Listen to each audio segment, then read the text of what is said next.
Итак, друзья, здравствуйте. Только что завершился четвертый день групповых игр, и у нас интервью с капитаном команды Нави Климентом Пупеем Ивановым. Привет, Климент. Привет. Прежде всего, поздравляю вас с выходом в стадию плей-офф. Согласен ли ты с тем, что команда Fnatic только что вам выиграла $500 000? Не только Fnatic. Mousesports тоже должны были выиграть. Так что да. Yes, Fnatic! Тем не менее, 6 поражений это достаточно много с группового этапа. Что пошло не так? Почему вот такой групповой этап у вас получился? Потому что у нас нету комфортные герои сейчас. Зашли в турнир, какие-то герои уже падают сразу. Skywrath Mage и Панда даже. Панда почти не выигрывает ни одного игру. У нас нету сильного оффлейна, на 100% шанс, что мы чувствуем, что мы можем в эту игру выиграть сильно с этим оффлейнером или соло-мидером. И при этом, когда у нас такие позиции, что у нас некомфортные первые, вторые, третьи места, у героев, тогда суппорт тоже пробует что-то делать на карте. Ты будешь чувствовать себя так, что ты левел 2, ты 1, они уже 3-4, тебе надо что-то там поделать, смог-ган какой-то. Если ты выиграешь какую-то драку где-то, тогда ты почувствуешь, что ты все правильно сделал, и ты все время что-то делаешь на карте. Но именно это не работает вот так. Нам надо просто понимать, что кому-то надо фарм отдавать, надо пулить, один там прочекать какие-то вещи с суппортом. Нету комфортную роль у всех. И пики меняются, надо действовать, как другие команды и действуют. И, трудно, скажем так, трудный турнир. Были какие-то у вас заготовки, которые вот вы реализовали, и они 100% работают? Vichy Gaming мы выиграли в первый день с снайпером. И я думаю, что мы могли тоже и ЕГЭ выиграть с снайпером. Есть еще какие-то герои сейчас. С Тинкером мы выиграли многие игры. В Висптайне мы уже немного сыграли, тоже выиграли многие игры. А когда была возможность, чтобы какие-то другие стратегии использовать, что мы не дошли не дошли в клан воров, чтобы использовать их или практисить, тогда мы проигрывали. И, это и есть вот так, что нету возможности больше. Мы стратегии какие-то сыграли, выиграли с этими играми. Какие-то стратегии мы тоже сыграли и проиграли, меньше игры. Когда команды знают, что мы делаем, и нам надо контрить их побольше, чем они контрят нас, потому что у них какая-то задумка или страта. И против страту ты не можешь обычную свою вещь делать, потому что может быть, твоя стратегия вообще не работает. Так что надо придумывать другие вещи. И у нас не сработало. Некомфортно чувствуют люди с какими-то героями, и поэтому проигрываем. О героях мы сейчас еще поговорим, а хочу вернуться к вопросу или услышать от тебя ответ по поводу Габлака. Дэнни рассказал, что тебе пришла идея привлечь в команду тренера. Как эта идея к тебе пришла и, собственно, почему? Почему? Потому что все другие команды, они уже взяли себе коуч. И у нас была тоже задумка давно, когда я на JD Studio был, в Швеции, с Куроки. Мы уже думали, что надо это сделать. Но мы не нашли никого. Roxkis, Гоблак, он же играл турнир. Играл он квалификацию на International 4. И у нас не было такого идеи, что он должен быть наш менеджер или коуч. И поэтому, когда мы взяли Гоблака, это уже было слишком too late. Но он работает по-любому. Прислушиваешься ли ты к нему? Как вообще у вас происходит процесс коммуникации между капитаном и тренером? Сейчас он просто дает идеи, как мы можем сыграть. Он побольше пики не мешает, потому что он знает, что ему этого не надо делать. Он не сможет порешать через 5 дней, что мы должны уже сейчас пикать. Конечно, он скажет, советы он все время дает. И он скажет, что можно было делать на линии, он скажет, где варды ставят, что другие команды делают. Все, что должен коуч делать, он делает.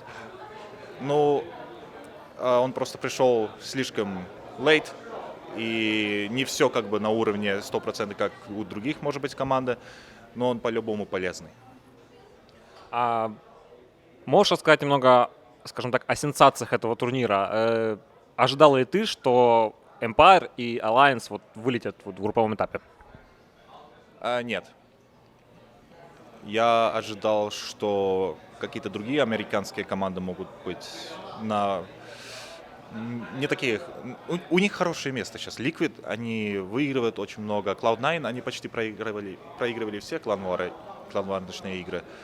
Empire, у них не было самый лучший практис против нас. Я не знаю, как они играли с другими командами. Мауспортсом было очень трудно тоже.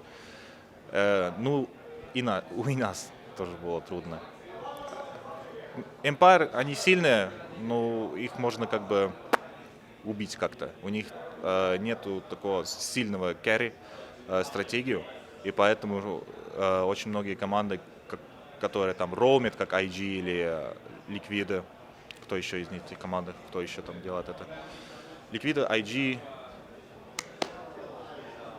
не Vici Gaming, не этот. Ну, я не придумал сейчас. У всех команд есть какой-то план, какой carry будет, что можно делать, чтобы все было как бы на уровне этом, что убить Таура, убить пушки, заганки, что-то. Но Empire побольше это, что мы реально цепляемся на это, что у нас жирные герои, и пойдем драться, и пойдем драться, и пойдем драться. Не зависит от этого, чтобы пушки убиваем, не зависит от этого вообще, как бы, что у них идея, у них просто, чтобы убивать героев.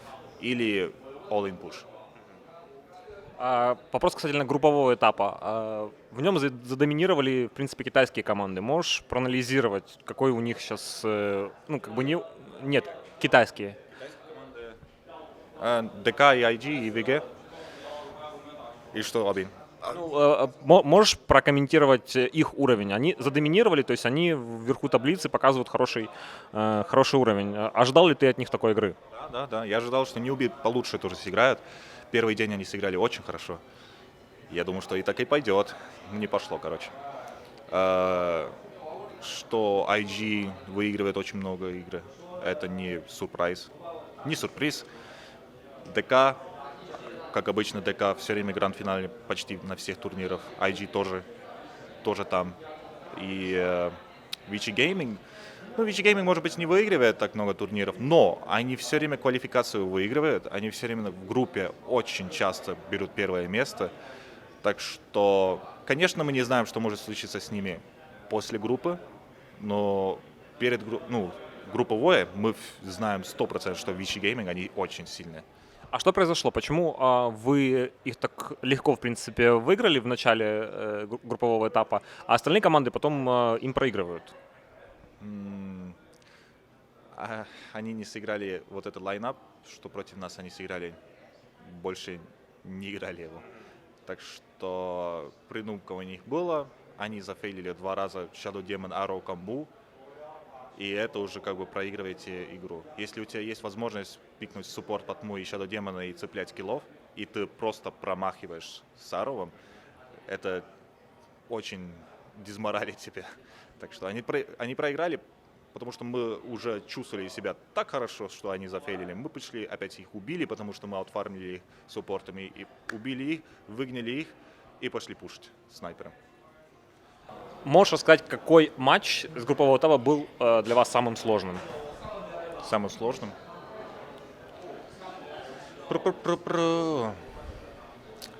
Titan Gaming.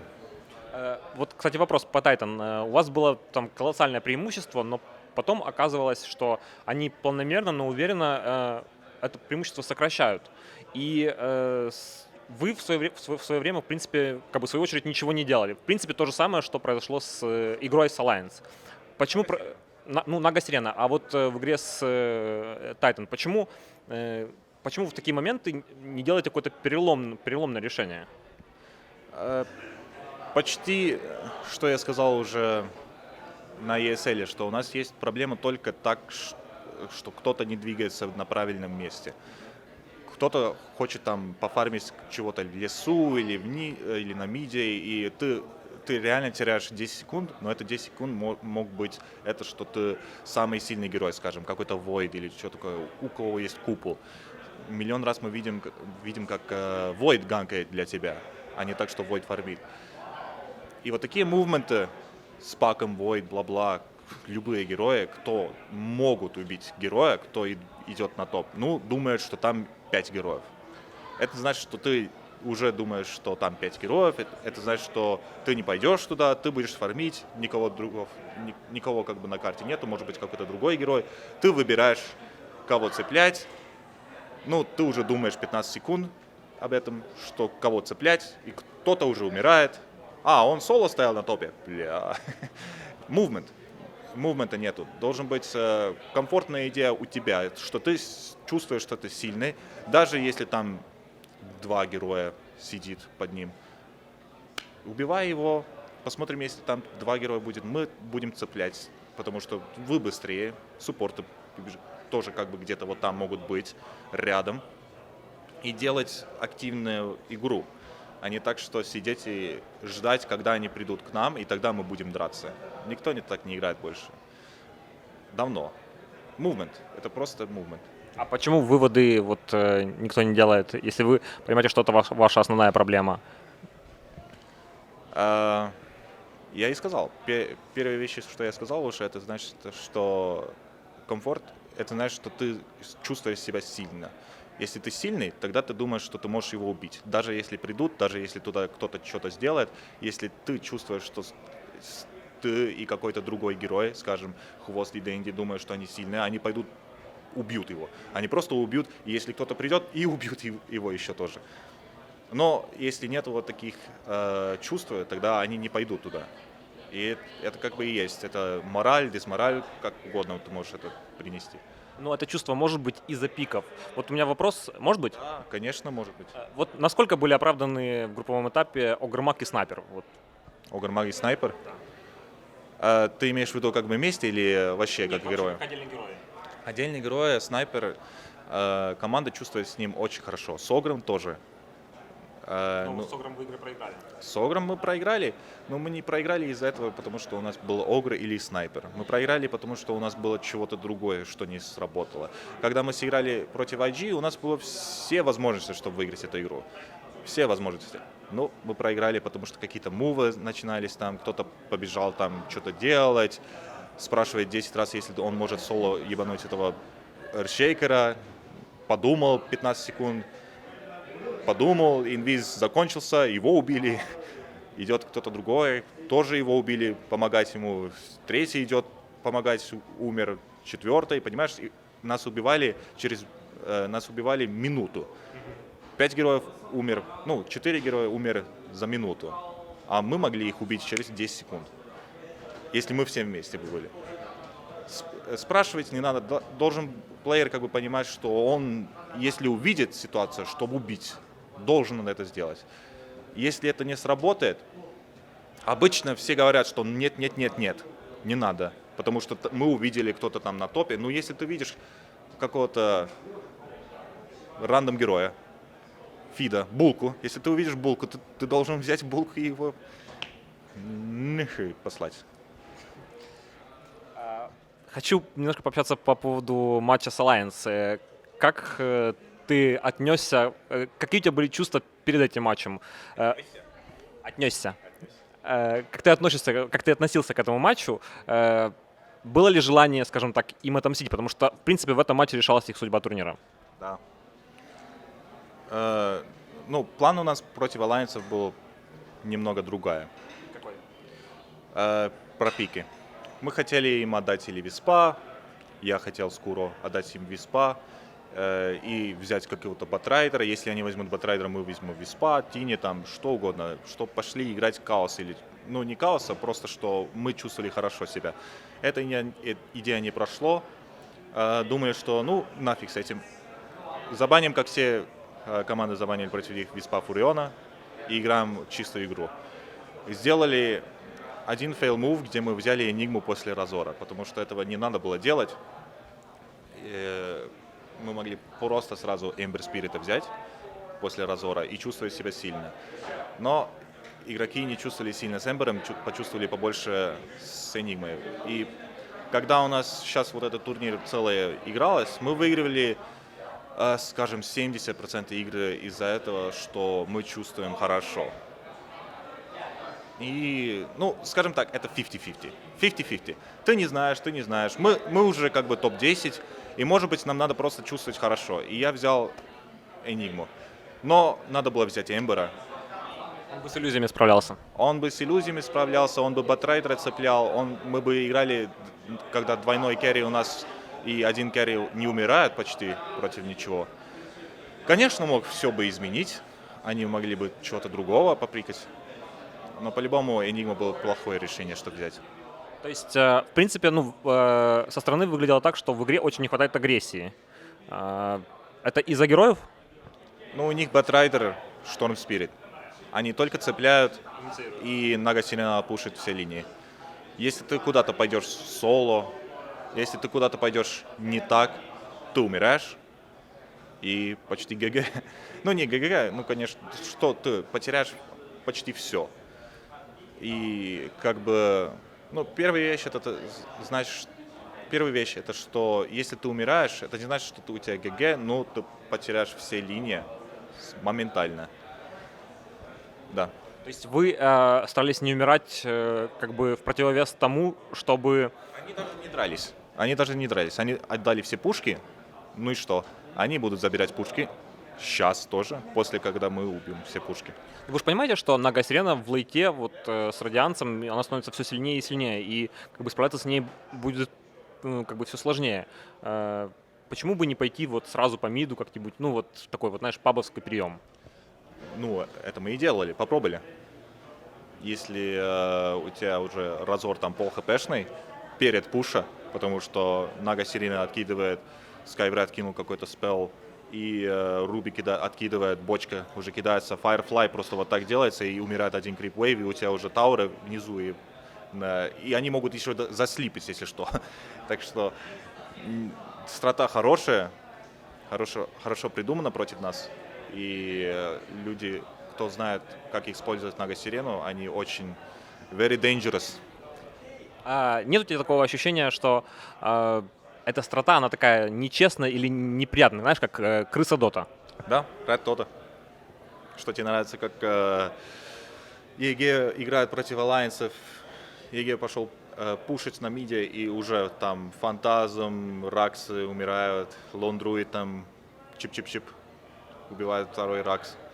Неприятно играть против этого. Но это Дота. И поэтому Дота и есть вот очень трудная игра из-за этих вещей.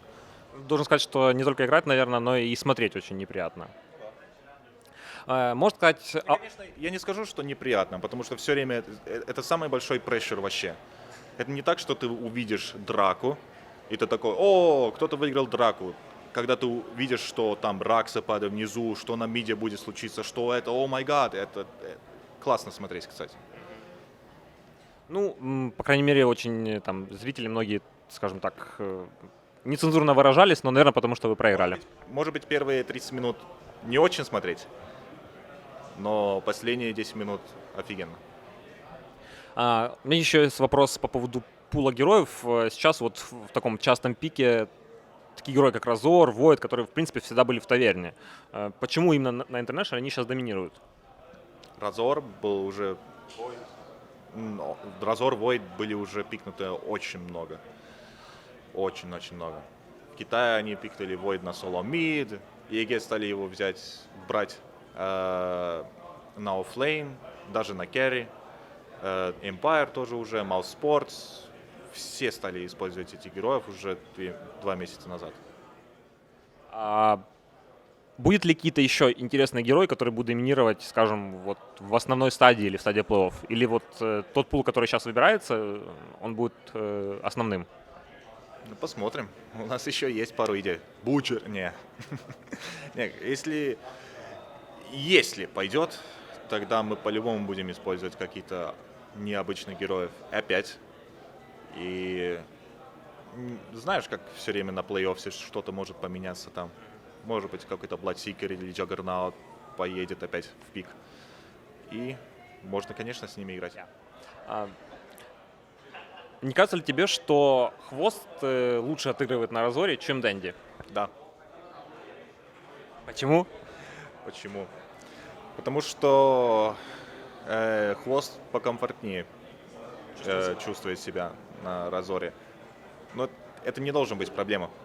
Как я сказал уже тебе минуту назад, ну не в этом интервью, не эта камера, что должен быть возможность, что разор должен тоже пойти на мидл и чувствовать себя хорошо там, потому что есть варианты ставить разора на мид и кого-то другого на топ-лейн, какого-то шторма или что угодно.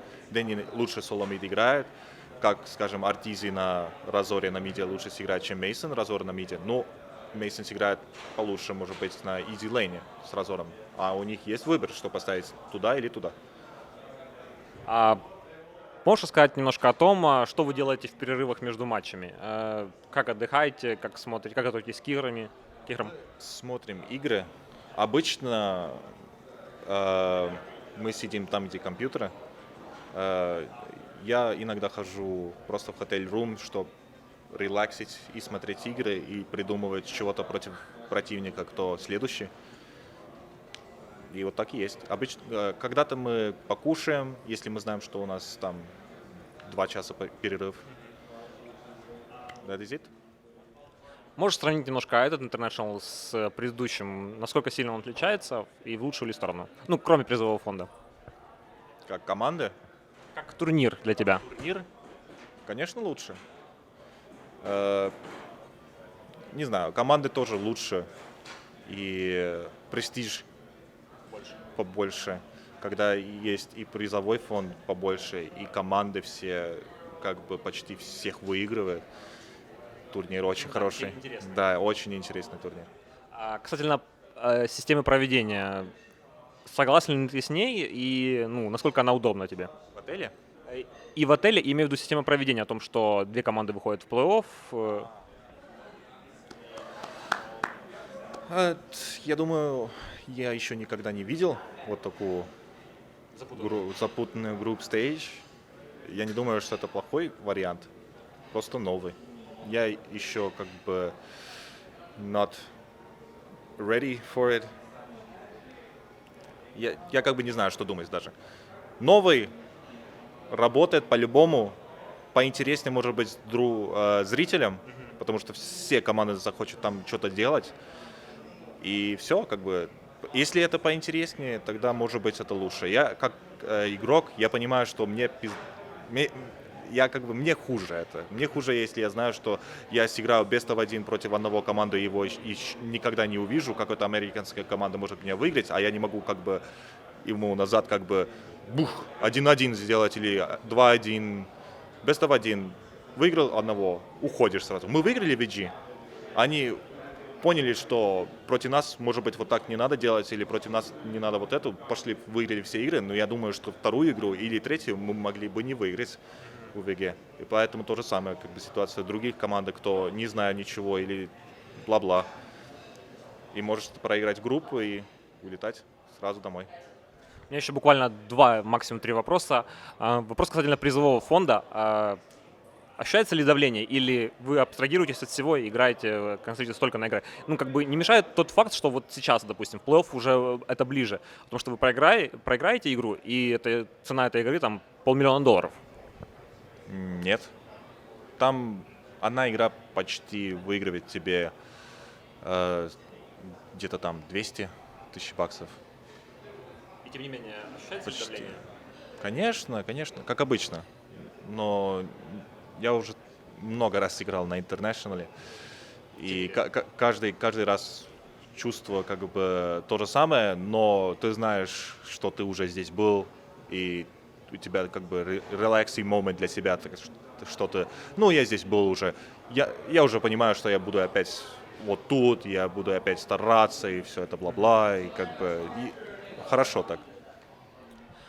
Спасибо тебе большое за интервью. Есть еще буквально 2 вопроса. Недавно вы запустили проект, называется Dota 2 Navigation. Можешь рассказать немножко, что это, для кого и зачем? Гайды про доту. Почти все там написано. Я еще не знаю, сколько мы будем на нем работать, потому что мы работали уже год. И, конечно, мы еще будем работать. Это будет прогресс, как бы, каждый, все время можно что-то добавлять, но мы не знаем, если мы будем побольше там видео делать или как интерфейс мы можем получше делать, сколько, как бы это тоже зависит от этого, сколько много людей это покупает или что такое, сколько как бы можно еще туда ресурсов добавить, чтобы сделать еще лучше. И вот почти, ну, там вообще все, что есть, почти все написано.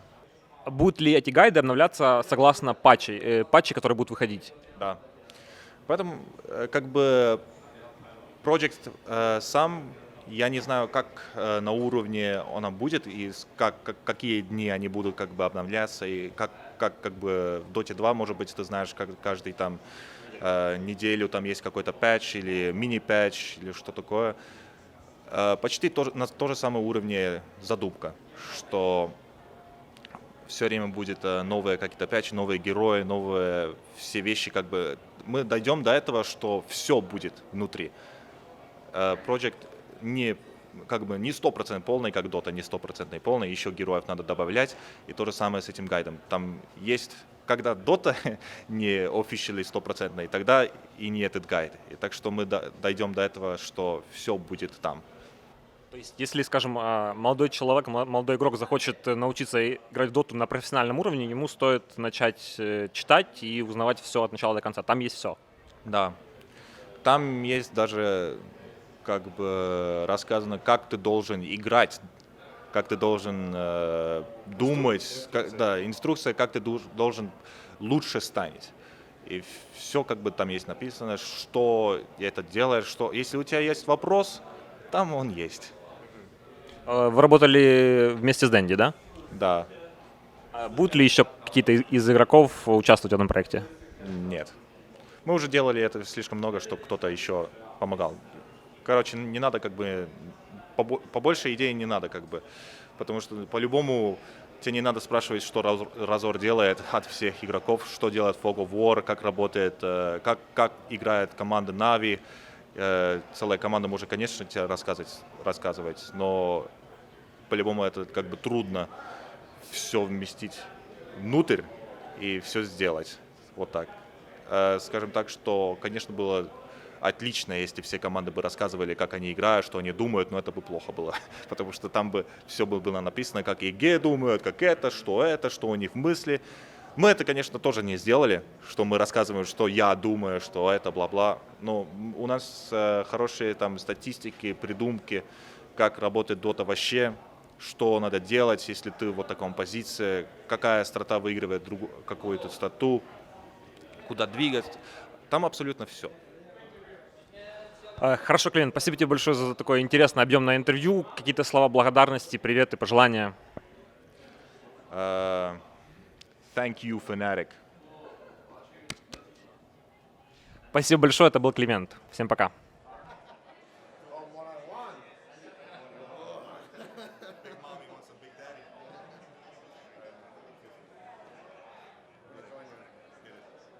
Did you see how dry?